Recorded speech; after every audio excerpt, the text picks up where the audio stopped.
Halo, Assalamualaikum warahmatullahi wabarakatuh. Perkenalkan nama saya Samila, saya dari Komunikasi Digital Universitas Insan Cita Indonesia. Kali ini saya akan menjelaskan materi tentang tren budaya K-pop di Indonesia. Nah, K-pop itu apa sih? K-pop singkatan dari Korean Pop, adalah genre musik populer yang ada di Korea Selatan.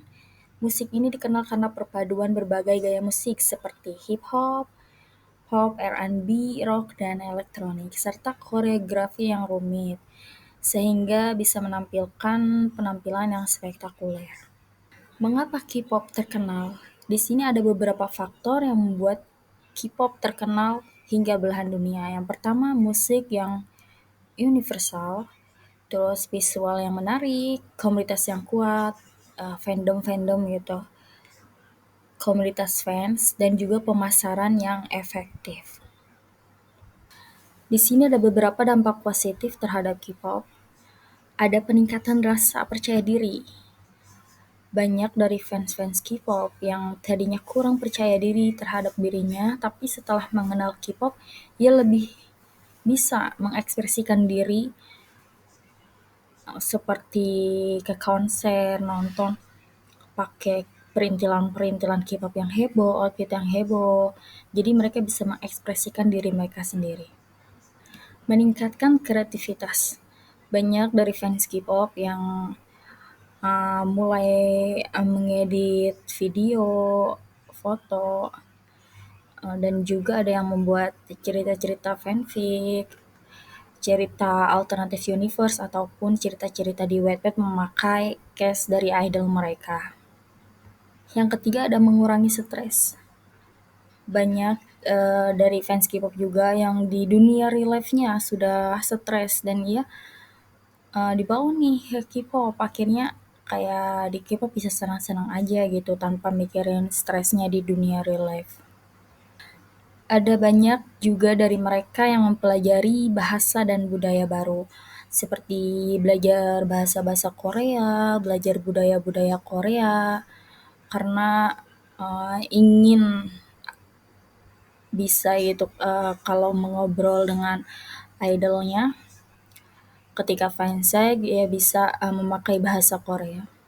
Dan yang terakhir mendorong kerja keras.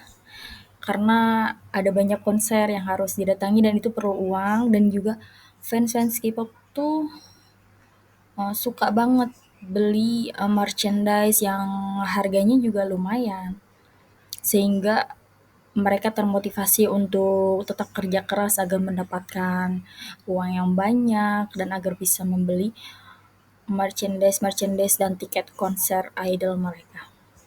Nah, menurut saya tren budaya K-pop itu adalah fenomena yang sangat menarik karena menunjukkan bahwa budaya populer dapat menyebarkan dengan sangat cepat di era globalisasi. Saya tertarik dengan topik ini karena saya sendiri adalah penggemar K-pop dan telah melihat bagaimana musik dan gaya hidup Korea Selatan telah mempengaruhi banyak orang di seluruh dunia.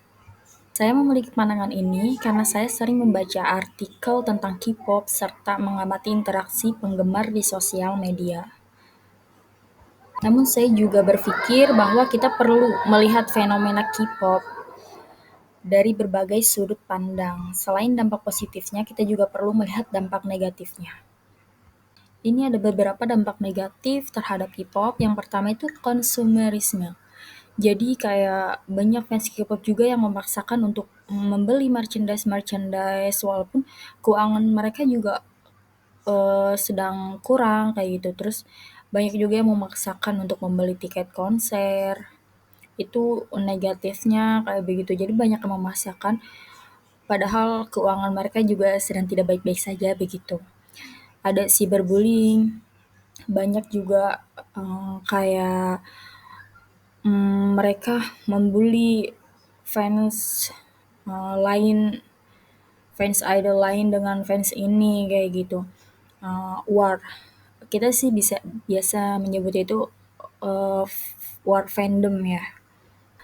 Ada juga pengaruh negatif pada budaya lokal. Jadi kebanyakan banyak juga yang mereka lebih suka idol-idol Korea dibanding idol-idol yang ada di Indonesia. Dan membanding-bandingkan mereka banyak juga yang seperti itu. Terus ada obsesi yang berlebihan, ini kayak semacam apa ya, kayak mereka mengikuti idol-idol walaupun itu idol mereka tuh lagi jadwal pribadi gitu, bukan sebagai idol tapi sebagai ya sebagai manusia pada umumnya begitu. Banyak juga yang mengikuti melanggar privacy begitu. Ada juga perbandingan sosial, jadi membanding-bandingkan idol satu dengan idol yang lainnya atau membandingkan fans yang satu dengan fans yang lainnya. Dan ada juga pengeluaran yang tidak terkendali. Nah, ini nih kebanyakan fans K-pop banyak yang pengeluaran itu tidak terkendali karena terus membeli merchandise-merchandise K-pop yang mungkin 1 bulan atau 2 bulan atau 3 bulan sekali itu ada merchandise baru itu dari idol K-pop mereka. Perlu digarisbawahi, tidak semua K-pop terkena dampak negatif ini ya. Nah, ini ada beberapa cara mengatasi dampak negatif terhadap K-pop. Satu, menjaga keseimbangan. Jadi kita bisa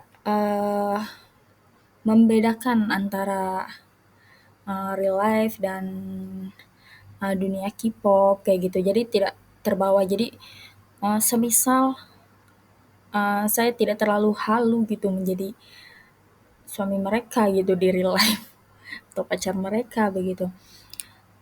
Mencintai diri sendiri juga, jadi tidak membanding-bandingkan diri kita dengan fans yang lebih beruntung atau bagaimana, jadi kita harus cinta kepada diri kita sendiri. Bijak menggunakan sosial media, jadi kita nggak perlulah komentar-komentar jahat kepada idol-idol lain begitu. Jadi kita harus saling menghargai, tidak boleh menebar kebencian di sosial media. Dan ini juga ada berpikir kritis.